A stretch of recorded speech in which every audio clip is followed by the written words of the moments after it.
community, our hometown. This is Kearney Live on 102.7 FM, our hometown radio station. Kearney Live is presented by Kearney Trust, 310 West 92 Highway in Kearney, 816-628-6666. And now here's the hosts of Kearney Live, Mike Davis and Jim Dickerson.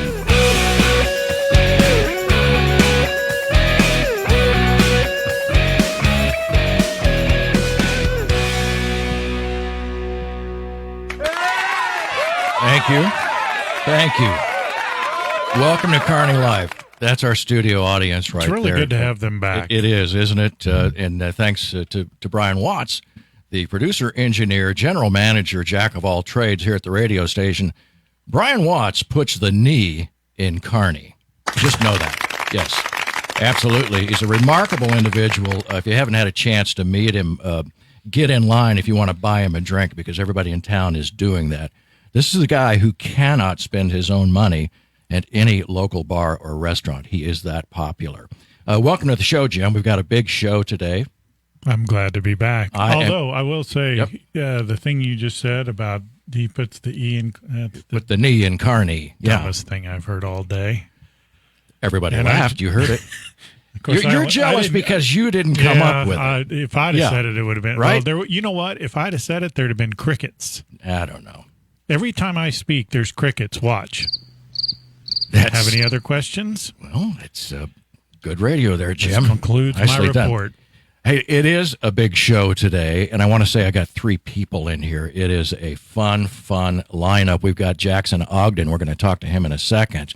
Jackson is he's our intern, and I'm not going to say summer intern because he can stay here and do this as long as he wants, but maybe he'll work himself into a job at ESPN or something and say, well, I'm really glad I was here, and thanks a lot for the start. But why? I don't understand. You keep saying that, Mike. I mean, when we've talked about that, but why would you want to take a step backwards and go from here to ESPN? I think you make a good point there. I stand. I don't know why you would want to do that. Not corrected, but I like your thinking. And we also have Bill Teel with us today. Bill is the president of the Kansas City chapter of the Missouri Restaurant Association, and we're going to talk to him in a little bit. Bill is also our... I'll just say he's our accountant here for the radio station. He is one of our board of directors here, and really love having the guy around because not a single one of us on the board can add. That has been proven. Bill has been proven so many times. And Bill struggled with it just, I think, recently. No, it was earlier today because we were trying to do some percentage calculations, and I couldn't do it. I'm a CPA, he said, but I didn't guarantee or tell anybody that I'm the best CPA. Do you know who it was that who came through with the number? I can't remember. It was Jackson. Oh, yeah. It's 0.02% or something like that. And let me get this in real quickly because I want to get to Jackson. Bob Nance, he's the Clay County treasurer. We got another numbers guy in here. He's going to be with us here as soon as after Bill leaves. He'll be on the third segment of the show. Jackson, welcome to the show. I just, yes. Thank you. Yes. I am very happy to have you as an intern. It's always nice to have somebody to be able to do the things that we sometimes can't get to, but it is particularly nice to have young people coming up who are interested in this business, in the communications industry, who really want to put in the work and start at the bottom. It's not a glorious place to be, but it's the right place to start, and you're going to learn a lot here from all of these guys. And anyway, welcome to the show, and thanks for being here. Tell us a little bit about where you came from. Tell us about your background. Well, I'm from Liberty, Missouri. We won't hold that against you. I was going to say, that's not a good start. But not the greatest start. I'm sorry. But, Liberty High School, right? I went to Liberty High School, graduated in 2019. Yep. Was a part of broadcasting for 4 years. It's really what I've wanted to do since like 7th grade is sports broadcasting. I'm a huge sports guy, obviously. So, just getting into that. And then, when I went to Maple Woods Community College, they don't really have any broadcasting there. So I kind of have gone a while without doing it. So I saw this opportunity, and I mean, this is better than ESPN, like Jim said. So. No doubt about that. So, yeah. One of the things, just to let everybody know what we're doing, is we've started to, per at the request of many, we've started to enhance our news program. So we added sports to it. I mean, we've always had the Bulldog Radio Network and the sports, but we're enhancing our sports coverage. So, Jackson, it's good to have you doing that. And one of his stories has already appeared. And basically, the stories he's been doing lately, and he's going to help us when we get into football coverage. But those stories that you always find yourself just going, I wonder what the deal is with. So one of the questions that we've had a lot of people ask is, I wonder what the deal is with sports coming up as it relates to like Bulldog football. And you went out and found out what the deal was there. Yeah, I just tried to find the clear answers. I didn't want to make it any hard for anyone to find it or read through a lot of stuff just to find one sentence of what there was. I wanted to just find what was important, put it in there. I think everyone just wants to read that. And, like, as a sports fan, I want to know, like, are we going to have sports in the fall? Like, I'd be devastated not to have football. So, you and us both. All of us. So, that's what I've been working on. I'm going to try to keep doing that. So, for those who missed it, what'd you find out about Bulldogs sports, Bulldog football, where we are with that? Well, as it stands, on June 15th, they're allowed to return and do weights and stuff. And then I think on June 22nd, they're allowed to do more of like a practice thing. And from what Clay County has said, they said July 24th is the target date to return to like where you can actually play a game. Now, who knows if that's going to stay the date? Everything's been changing. But as of now, not only football, but all fall sports are supposed to be able to come back on July 24th. So for the long haul, is it? It looks promising, right? I mean, it does. If you had to make a commitment today, would you say yes? We're going to have fall football. In maybe not the way that it's always been. I don't know how many fans or anything, but I would say they are probably going to find a way to get some sort of fall football in. That's what it seems like. You can't beat that. You can't. No, yeah. I mean, that's about as optimistic as you can be, I think, under the circumstances. Right. And I will say this: even if they, first of all, my personal opinion, not to be endorsed by the FCC or any of its subsidiary authorities. Here we go. My personal opinion is let's put fans in the stands and let's do it. Yep. You got it. That said, if they won't allow the schools to do that, we'll do the coverage. We'll still do the games. I mean, it'll be weird. It'll sound like an empty stadium, but we'll still do it. We'll ring the bells ourselves. Yeah, we will need more cowbell. But I will tell you something that's not promising is that with the NBA coming back, they're saying that they won't even have live commentators until the third round of the playoffs. That's so why wouldn't you? That not my decision, obviously, but I'm just to me makes no sense. It doesn't to me either, and I think anybody that watches sports understands how important the commentary is. I'm sure they'll be like at home commentating it or something because I couldn't imagine just blank noise in an entire sports game. I can't either. I can't imagine doing that remotely. It just would feel so weird. You mean the announcers being remote? Yeah, right. Yeah. Well, NASCAR has done that, and they continue to do it, and I don't understand why. And, not to get into a big discussion, but the WHO just came out and said, this whole thing of face masks is not necessary unless you've got the symptoms and you're less. Now they've moved it to 3 feet apart, which you and I aren't even 3 feet apart. That would be the World Health Organization, not the band. Not that we won't get fooled again, right? But I guess I say that to say this: right? Why not have announcers in the that doesn't even make sense. No, and even with doesn't. NASCAR, I don't understand why they can't have those guys because they're sitting in a room. The only difference is they're sitting in a room, not at the. You can be quarantined at a sports field, but it's the same thing in a different press place. box. It makes no sense to me. I know. I digress. But anyway, great to have you on board, and really looking forward to all the stuff coming up, including the football season. Yes, there will be a football season. Hopefully, I love the way you think. Real quickly, what are you working on for us right now? I'm working on an MLB story. I know a lot of people are kind of wondering when that's coming back. I mean, it's kind of weird to have summer without baseball. It's just feels off. But there's a big dispute right now, so I'm going to come out with something by the end of this week talking about how, where we're at with baseball, if we're going to have it, why it's not already started at this point. And yeah. So. Outstanding. We'll be looking forward to it. Thanks, Jackson. Good to Thank have you you guys. here. Thanks for being Good to on be the here. air with us. And All for right. those of you, just real quick, for those of you that want to follow his stories, go to our website. It's 1027carneymo.com. And if you go there on the left side of the page, you'll see all the news stories, and his sports stories are included there. And you can follow Jackson and all his information on that website. We going to break? What Yeah, do we do? well, we're going to have Bill come up here. He's coming up in a minute. And indeed, Jim, you and I have worked on. I'm just going to go ahead and mention. I'm going to throw it out there. We've got a nice news column on our homepage, the 1027carneymo.com. And I think you pointed out earlier, if you look at the left-hand side of the upper portion of the website, there are numerous news stories on there that you can click through and read. And at some point, we're going to put a little subscription bar in there, so you can, if you want to subscribe to it via email, we can send. We will send you news stories on a daily basis, or at your leisure. You can look at them at any point you'd like.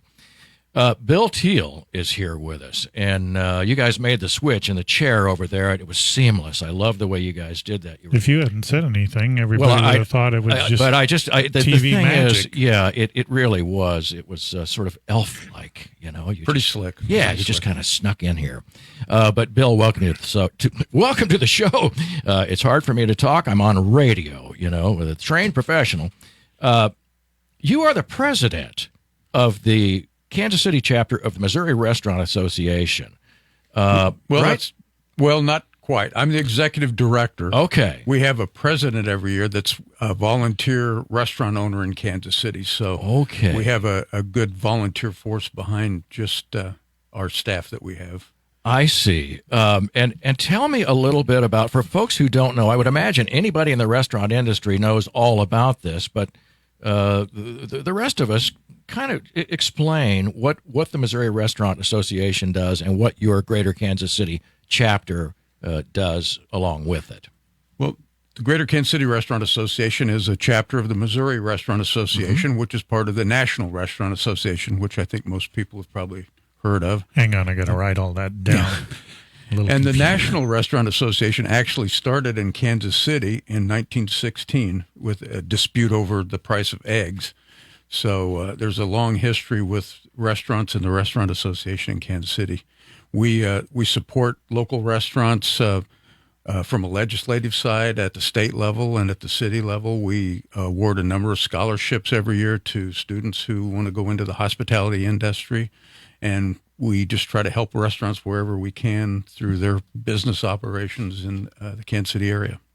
Yeah, and one of the reasons, the main reason we brought you in is because there's so much confusion right now going on as relates to what's open restaurant-wise, how it works, and what's coming up in the future. And we talked a little bit before the show, but a lot of people are confused about, you know, if I go to a bar, can I just sit at the bar, or do I have to sit with a piece of plexiglass between me and the person I'm talking to and all that sort of thing? So as it stands right now, and what makes it a little more difficult is we've got all these different counties in the Kansas City area. So, of course, Kearney's in Clay County, but Clay County's kind of going along with what Jackson County to a degree, and they're all under the state and all this. So where are we right now as it relates to all this? Well, it's confusing in Kansas City. Everything's always confusing in Kansas City because we sit on top of the state line. So you have things that happen in Kansas versus Missouri, and we have Clay County, Cass County, Jackson County, and Kansas City, Missouri. And I would say for the most part, the guidelines are the same, pretty much 6-foot social distancing, 50% capacity. And if you follow those guidelines as a consumer, then you'll probably fit in anywhere in the both sides of the state line. So are the I'm sorry, Mike. Are the restaurant owners, are they concerned because originally in Kansas City, and this didn't apply to everybody, but you had the 10-10-10 rule. And as a restaurant owner, you 10% you can't. Most places can't make that work. Are the restaurant owners expressing any concern about even at the 50% level?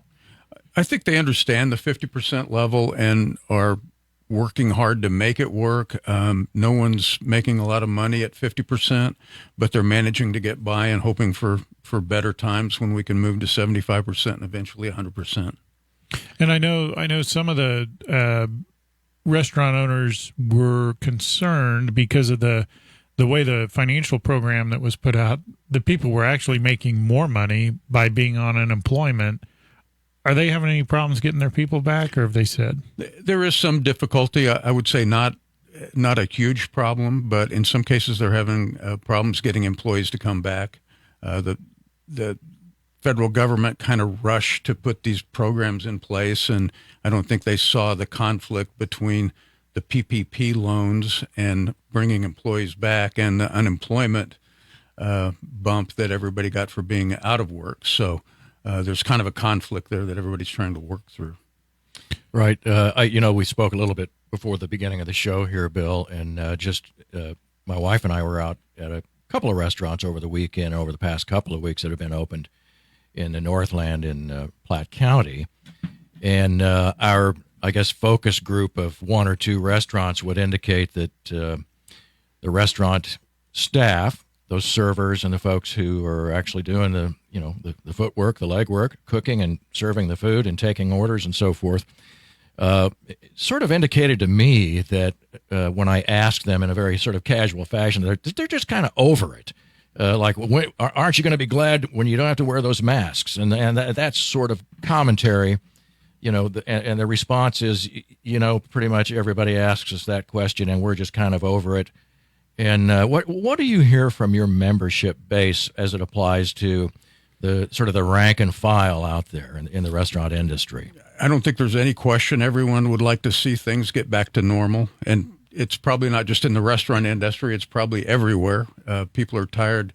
We're going back to sometime in March when this all began, and it seems like it just drags on. And I think the general population wants to be through it. They're tired of the regulations. They're tired of the extra requirements and guidelines. So it's not just the restaurant industry. I think everybody's pretty much no doubt ready to be done with it. Yeah, I'm also curious, too, when we talk about a 50% capacity, and these restaurants, they're used to stocking up certain amounts of food and beverage and anything they need to serve their product for a full house and sometimes more. How are the owners and restaurant managers dealing with the logistics part of not bringing on too much perishable food when they know that they can only bring in half the store? Well, everybody has to treat it differently depending on their own circumstances, but it's a management problem. Initially, when you had to shut down operations and you had a lot of perishable goods you had to deal with, when you could just barely operate, and now they have to try to gear back up. It not only affects the restaurant operators, it affects the suppliers.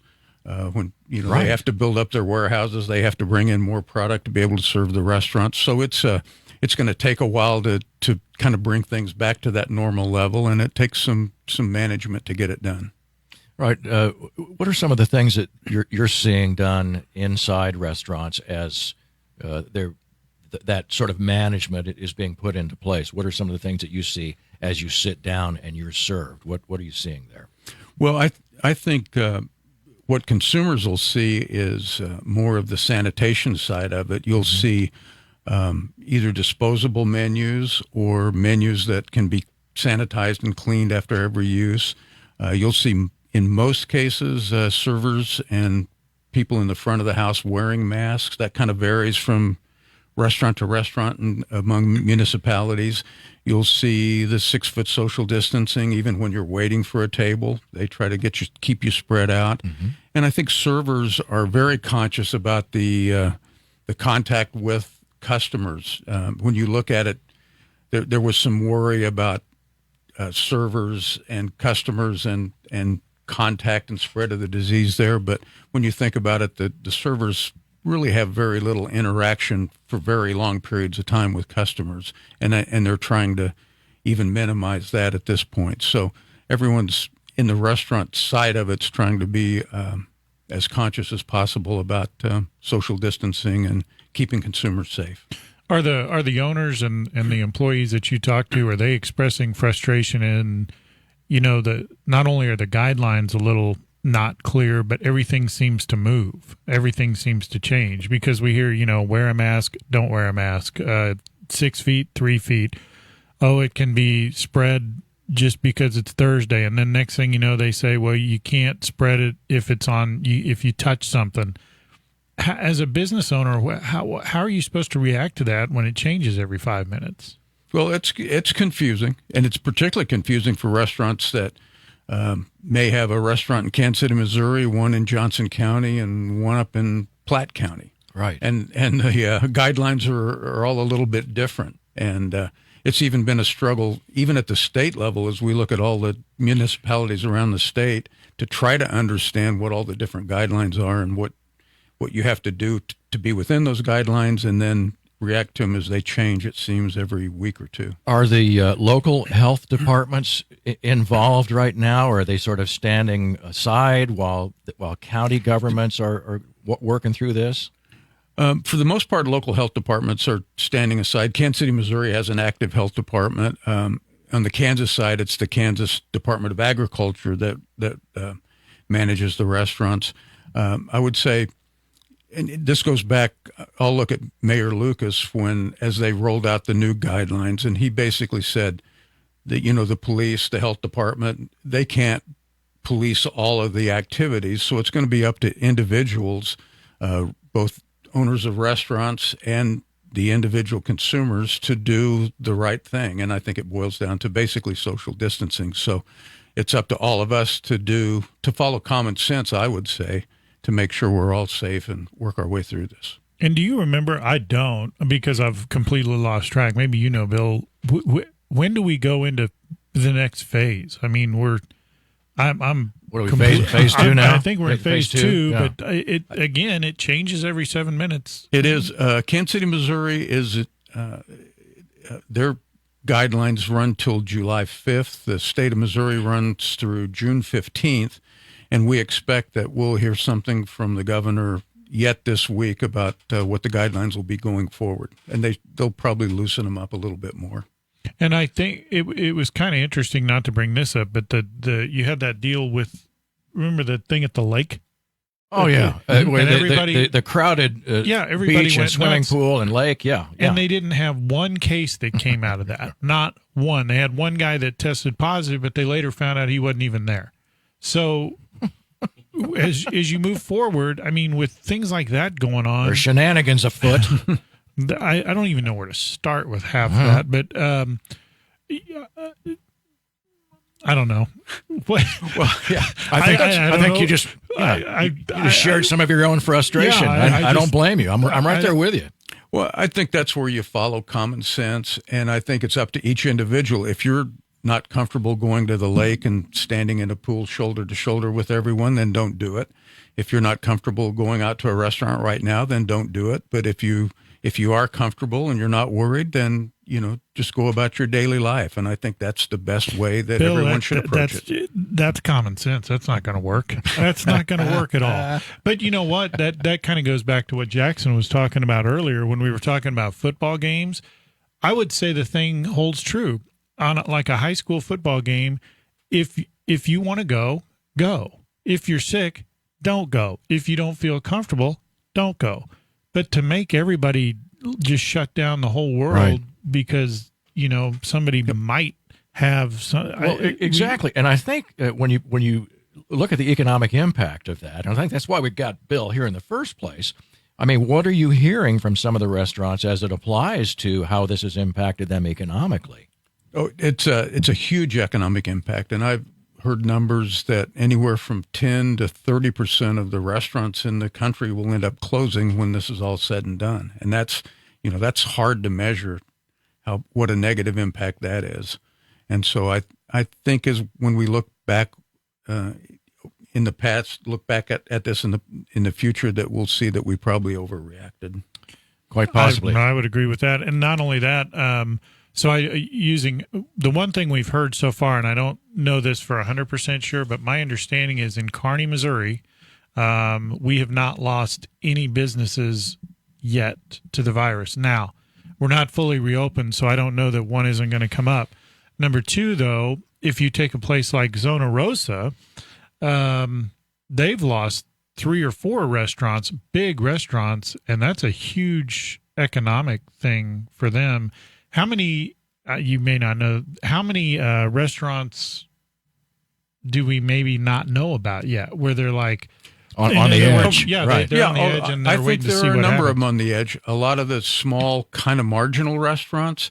I also think the chains are going to look at overall at their restaurants that are open, and they're going to close some. We'll see a shakeout there. So this is going to be an ongoing process that I think we'll see play out over the next even 3 to 6 months. So, well, I know some places are just saying, let's open it up. I know a place on the East Coast did today. But, Bill, thanks for staying with us or being with us and for the update. I know a lot of people want to get out and about, not just in the restaurants, but everything else. Coming up next, we're going to talk a little bit of finance. We got Clay County Treasurer Bob Nance. He's going to talk to us about a little CARES funding, where that money went, and some other things going on in Clay County. Stay with us on Kearney Live. We'll be right back.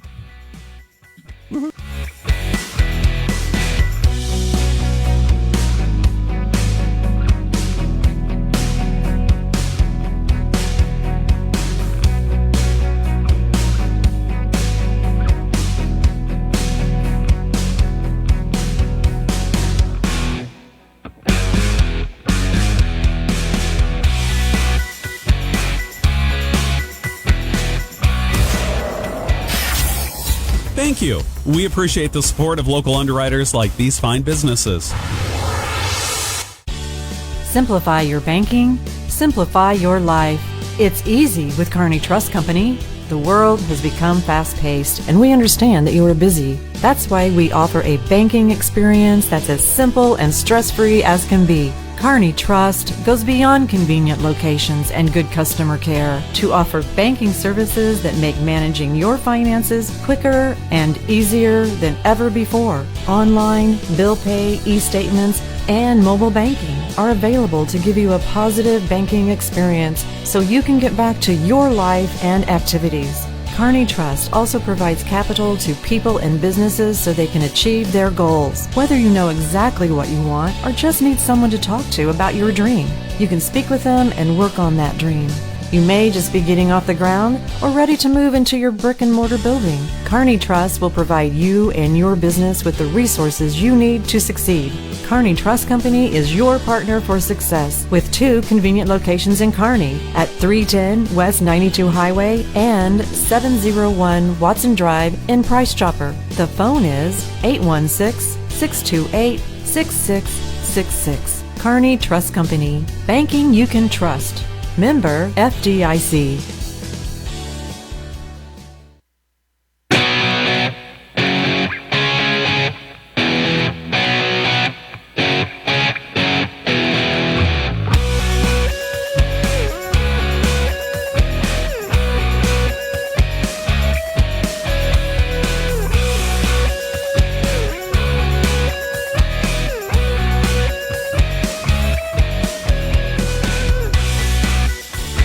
Simplify your banking.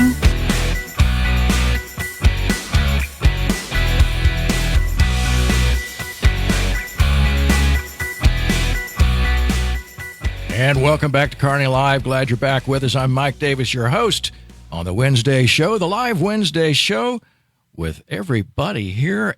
President accounted for, Brian Watts is here, and Jim Dickerson is here. And we also have Bob Nance. He's the Clay County Treasurer, joining us again. You've been with us on the show. Welcome to the show, Bob. Thanks for having me back. I appreciate it. Glad to have you here. So many things going on in Clay County, and so many things, as we have mentioned just with our first 2 guests, that COVID has impacted every aspect of our lives. And certainly I can well imagine that as you look at things within the county, expenditures and money that comes in, how's that all balancing out right now? What are we looking at? Well, we're very fortunate. We received $29 million from the state for the county. And first we took off $2.9 million for the health center. And then we distributed 15% to the schools. Wow. And the other 85% that was left went to county residents and the cities. And we sent the cities direct deposits to their accounts. And it was also decided by population. We have the population of the county, and it was about $92 per person that the city would get. The schools, those same kids that were counted in the population, they were put into the school system, and that money was divided out appropriately also at $92 per person in schools. Well, you make it sound easy.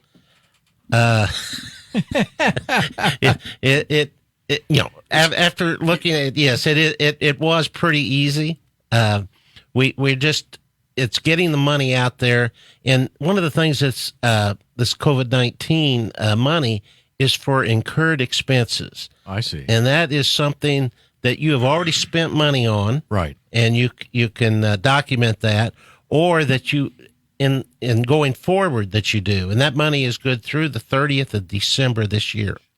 Now, is this a different fund from the SBA loans that other small businesses have been getting? That is correct. Okay. And also, say for example, I believe the city of Kearney might have gotten $900,000, and they will then distribute that for their cost, but also businesses can ask for reimbursement for something that they have done that had to do with COVID-19. Okay. And like what? What would that be?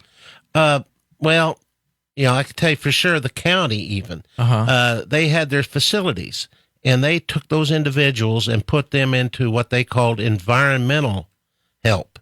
And so all the hours they spent cleaning and preparing the courthouse could be reimbursed. Yeah. And, businesses, you see I'll call it a sneeze shield at all businesses now. Right. And that's for that possibility too. Right. That makes sense. And this all happened. At what point did you know this money was going to be coming in for sure? I don't have a specific date on that. But we were in touch, paid attention to the state treasurer. They had an open meeting on Zoom. Right. And we saw we were going to get it. And it's just a matter of doing the right paperwork. And okay. But now, yeah, so it wasn't as if you were sort of wringing your hands and thinking, where's the money going to come from? And this is a devastating impact on here locally in the county, and certainly statewide and nationwide. But so you knew that there were things going on in the background. Yes, that you could expect the money to come through. The only difficulty came with Kansas City. They have over 44 to 54% of our population in Clay County, and they were told that they would get $15 million. Well, by the time everything was taken out, they got $11.5 million.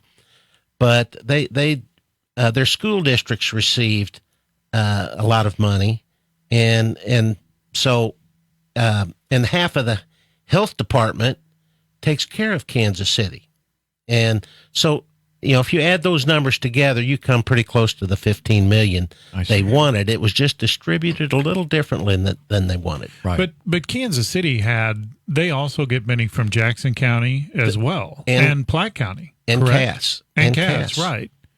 Yes. So that's a little more than double dipping. Well, yeah, that's like triple dipping. That was my point. Yeah. But okay, so we had Jerry Nolte. We had Jerry Nolte in here a couple of weeks, or was it last week? No, time gets away. A couple weeks ago. It gets worse, Jim. Thank you. We had Jerry Nolte in here earlier, and he brought up that one of the things they wanted to do was make sure that there was accountability for the money and the way it was spent. So how's that working out, and what steps are you guys taking to make sure that happens? Okay, we ended up sending what was called Appendix B to the cities, and we also sent them another form asking them to guarantee that they would take care of that if they misspent something that the county wouldn't be responsible for. Originally, that's one of the things we were really worried about was us being responsible, but then we have no control over the money, and so they signed that, and we have delegated that to their responsibility. Interesting. That's all I have to say about that. There are other counties that are actually requiring everybody to turn the paperwork and the bills in to the county itself, and then they reimburse those cities. Okay. Are you one of them? No, we're not. Now, Ray County is doing it that way. But I was reading some information on it yesterday, and it said that counties do not have to specifically give the money to the cities. The county can be in charge. Okay, so you gave money to Kansas City, and did they give any indication of what exactly they're going to use that for, or what generically they're going to use it for? On a Zoom meeting with Heather Hall, I asked her that question because she's on the council. Correct. And she said that other counties were making sure that that money was spent in the proper way, and that her and another individual that's a councilman would make sure that that money was spent in Clay County, that $11 million. And so that's what needs to be done. That's what it's for. Okay, and it has to be spent in Clay County, and it has to be somehow COVID related. Yes. Okay, yes. so what's the definition of COVID related? Well, that can get very complicated. And, Right. you know, I just described one where they had the environment, but say, for example, the sheriff's department or, you know, a business kept the same way. Sheriff's department might have had overtime for individuals that were making sure that the prisoners were socially distanced or cleanup, just a lot of things. If they have to just prove that they had that work done, and they can be reimbursed for that. Okay, I see a lot of room for wiggle here. Well, and I think so, Jim. There's going to be a lot of police overtime that is being submitted right now that has nothing to do with COVID. You know, I have suggested that they have to be very careful not to do something wrong, because they may go back and say, wait a minute, last year you had 200 hours of overtime. This year you only had 150, and you want us to pay for it. You know, well, right. But this year there's clearly going to be a lot of overtime. Yes. And, this is one of those things where that money could easily, it was COVID, and it's not. It's absolutely not. One has nothing to do with the other, sort of. And we'll leave it at that. Well, and the county's money, it will go through administration, then through the auditor, and through me, and that's something we will certainly be looking at, and making sure that it's. And so, proper. If the money, let's say the money you say no, that's wrong. You didn't spend that money properly. What steps do you do? Do you say we want our money back, or is there a protocol for that? Because one of the things we talked about with Jerry, and this is, it just. The way this thing came across so quickly, and they were trying to get the funds out so quickly, there's obviously, normally you would take months and months and months to put a program like this together. They put it together rapidly, which means there's going to be we didn't think of that. It's just going to happen. It just does. So what's the protocol, or is there any for, okay, you didn't spend the money properly, we need it back? How does that work? Okay, now you're talking about a city or let's do the city. Now the city, we will not see that. They may send us a form that tells us things they spent it on, but as far as auditing or anything like that, no, we're taking their word for it. Now the state auditor might end up auditing them, but yeah, there's no way we really can oversee everything. Yeah, and that was my question. Well, there lies the pitfall, I would imagine. Another example would be we've had a lot of Zoom meetings. Uh-huh. My computer doesn't have a microphone on it, so I can watch it, but I can't speak unless I get on my telephone. Yeah, we tried to do that with Mike once, and he caught on to what we were doing. But and would that be covered? That's something that's very technical. I'd have to look into. I think would have put a new computer on my expenditure list. Yeah. Bob. Well, we also we had one of our employees working from home, right, and the county bought a computer for her, and she still is using that at home, and everything's as it should be. But right.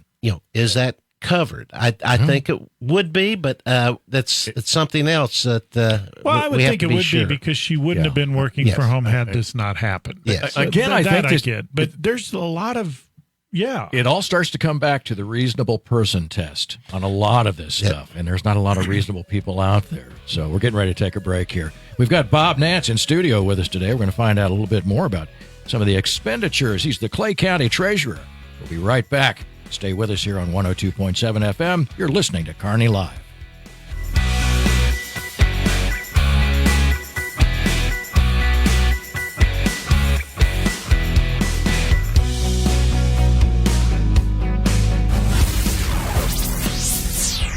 Always remember to thank the underwriters for their support of KPGZ.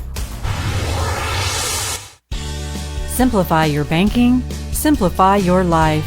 It's easy with Kearney Trust Company. The world has become fast-paced, and we understand that you are busy. That's why we offer a banking experience that's as simple and stress-free as can be. Kearney Trust goes beyond convenient locations and good customer care to offer banking services that make managing your finances quicker and easier than ever before. Online, bill pay, e-statements, and mobile banking are available to give you a positive banking experience so you can get back to your life and activities. Kearney Trust also provides capital to people and businesses so they can achieve their goals. Whether you know exactly what you want or just need someone to talk to about your dream, you can speak with them and work on that dream. You may just be getting off the ground or ready to move into your brick and mortar building. Kearney Trust will provide you and your business with the resources you need to succeed. Kearney Trust Company is your partner for success with 2 convenient locations in Kearney at 310 West 92 Highway and 701 Watson Drive in Price Chopper. The phone is 816-628-6666. Kearney Trust Company. Banking you can trust. Member FDIC.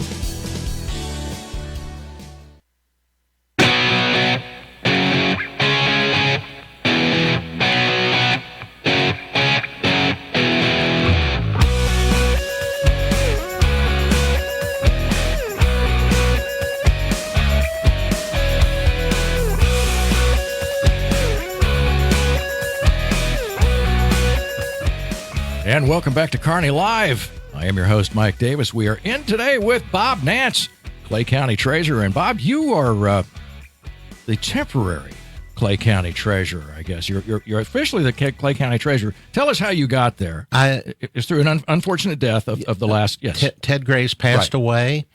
Carol McCaslin filled in as an interim. Right. And the governor appointed me to the position August 1st. Right. And so it brings us full circle to the fact that you're actually running for this position here in the upcoming election. Yes. It's election year for the treasurers. So, right.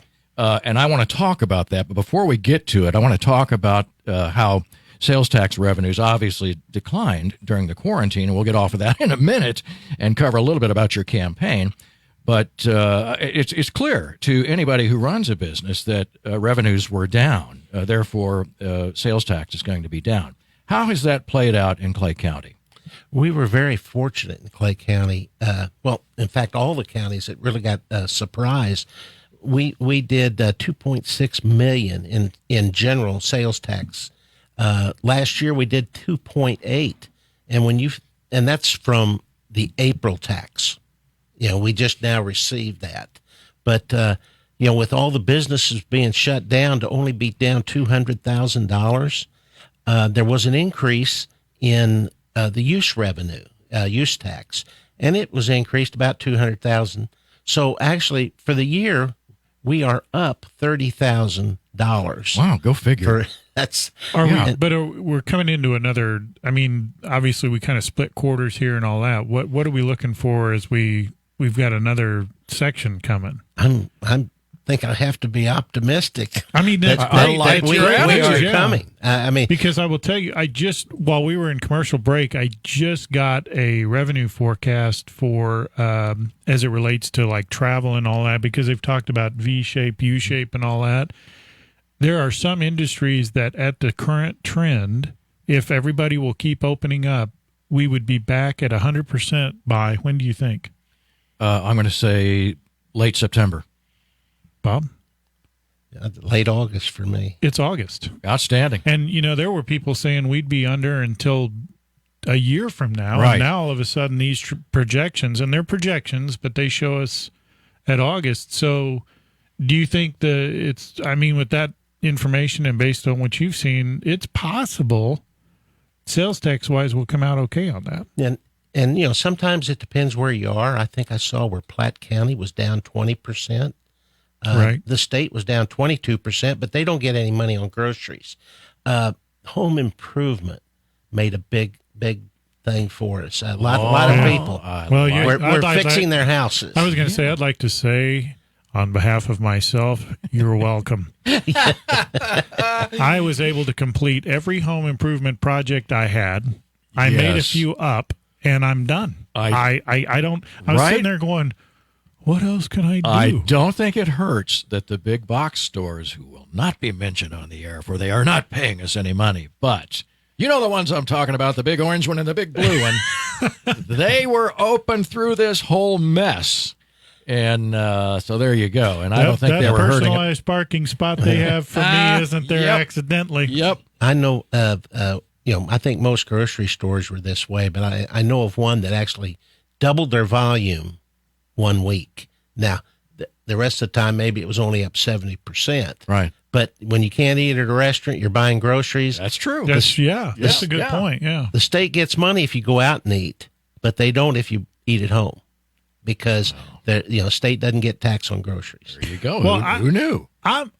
When I saw the sales tax numbers, I was encouraged greatly because I was thinking we were in real trouble. I was like, you know what? With all these businesses closed, those sales tax numbers are going to be hideous. I was expecting a big decrease, really. Well, it sounds like good news. Well, looking ahead with I guess not even rose-colored glasses here. I like the positive outlook, and we have numbers to prove it. But let's get into your campaign a little bit. First of all, there are others you're running against, clearly. Yes. What are you doing right now to get out there and let people know? For example, some of the things that you've done, policies that you've put into place since you've been treasurer. Well, one thing I want folks to know is that I am the caretaker of the people's money. But on expenditures, it has to go through 4 different departments before it gets to me. And there's a nice little statute that says if I don't pay that bill, I can be fired. So I'm very careful on that. But one of the things that we have done is we've done some internal controls on check disbursements. We are also trying to do more ACHs instead of checks. Right. That way a check doesn't get lost. Everything is very clean. We reduced wire transfer cost on payroll, which saved us about $10,000 a year. And at one time, I negotiated some favorable rates on some CDs, but well done, sir. It's not too good right now in the market. Yeah. Were you able to? I know one time there was a problem. This is before you got there. There was a problem in the county where they just simply weren't paying bills, and then you'd find a bill. I think there was to a radio contractor or something. Have you put a stop to that? Yes, you're talking about Motorola. Yeah, that was it. And I think it was $500,000. There were 2 different checks that went through our department to another administration or area, and either they didn't send the check in or it got lost in the mail. And they were going to charge us like $25,000 or something for being a late payment. We talked to them and worked it out, and we got them ACH done the next day. There you go. And for folks that don't know, an ACH is like an EFT, which is electronic funds transfer, and it we'd send it out today, and they get it tomorrow in their bank account. Yeah, you see those on your bank statement nowadays. Pretty much anybody that's using online banking, you see that. Yes. Yeah. So you got that under control, which is good news. Yes. Excellent. So, I mean, how do you campaign as a treasurer? Do you say, I'm the Well, I would start with tightest that. guy, I got all right? the bills Exactly. paid. I'm going to be the tightest that guy under out control. there, or that you're going to oversee as best you possibly can. It's after 4:00. I'm on. But COVID-19 has affected politics as we used to know it. Some folks don't like you coming to their door and knocking on their door,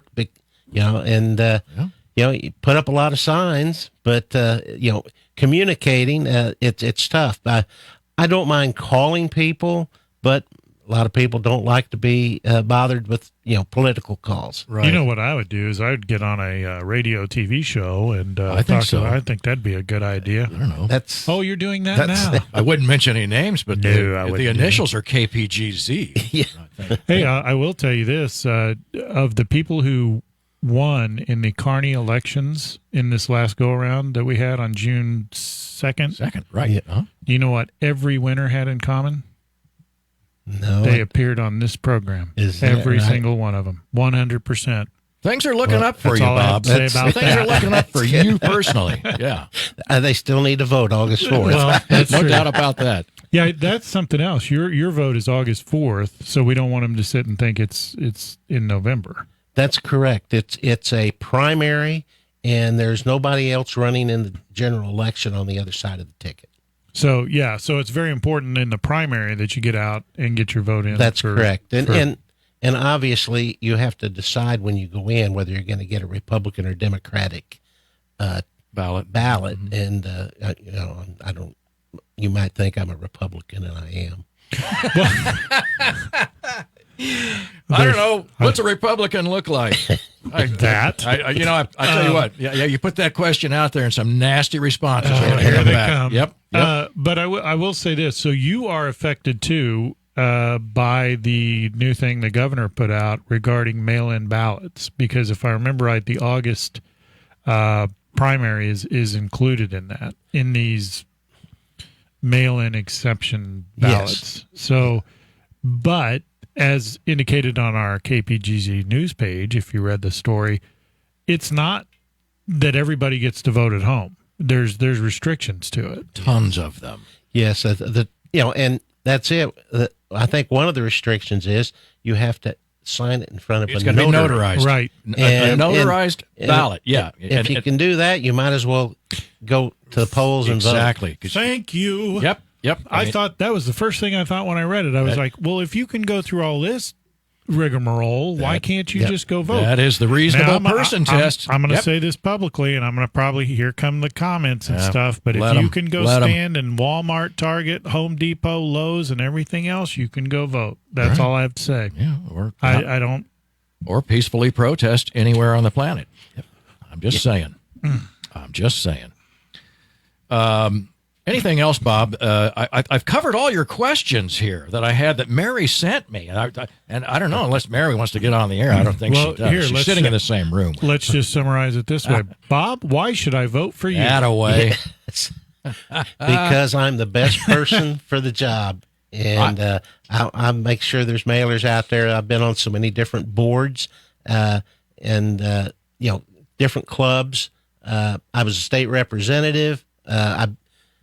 I've ran profits and not-for-profits. So I understand the budgeting process, and I can't wait to get to work with the new commission next January 1st. And it is going to be Yeah, it will be. There's a lot of things we'd like to do, Right. or I'd like to do, but right now, all I can do is advocate, and even then, because the commission actually makes the decisions. Right.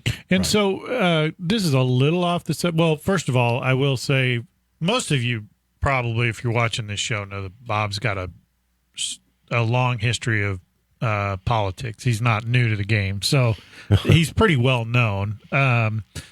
But what is this? What is this new constitutional thing? How's that going to affect you guys going forward? Well, it just depends how it's written up, but there's a good possibility that Jackson County, the assessor that had all the problems and everything, that was somebody that was just an employee. It was not an elected official, and that's what it would be. We probably would have an assessor, a collector, and a treasurer that are I say appointed, hired as professionals to do the job. Am I the only one when I look at that and it talks about writing a constitution for the county? The time limit on it to me seems too small. I mean, for the amount of depth that they're going to have to go into, that is going to take time.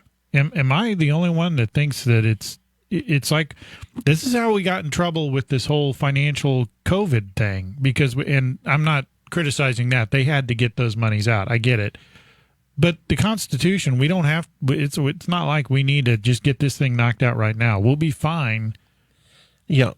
Probably the main reason it passed would be they were upset with the dysfunctional commission we have. I would agree, and I agree with that. But you're right. They can take the last time they had a charter or had a vote. They could take that and maybe critique it, make it better, so that people would vote for it. Yeah, I'm just saying, don't rush it and mess it up. That you need to get it right. I would agree. And there's no time frame. Yep. Well, I mean, there's no urgent time frame on it. I would say if you're writing a constitution, take your time, even if it's state level, county level. Yes. That's it. Bob, thanks for being with us. Thanks for having When's me. election date for you again? August 4th. Get out there and vote. Next week, we've got Pete Ullman on the show. He's the Clinton County Sheriff candidate, and I don't know if we've met him. Have we, Brian? Nope. So it'll be fun to meet Pete. Join us next week on Kearney Live at noon. We're going to be back here with Pete Ullman, and we'll be talking to him about his sheriff candidacy for Clinton County. Thanks so much for being with us today. We'll see you next week.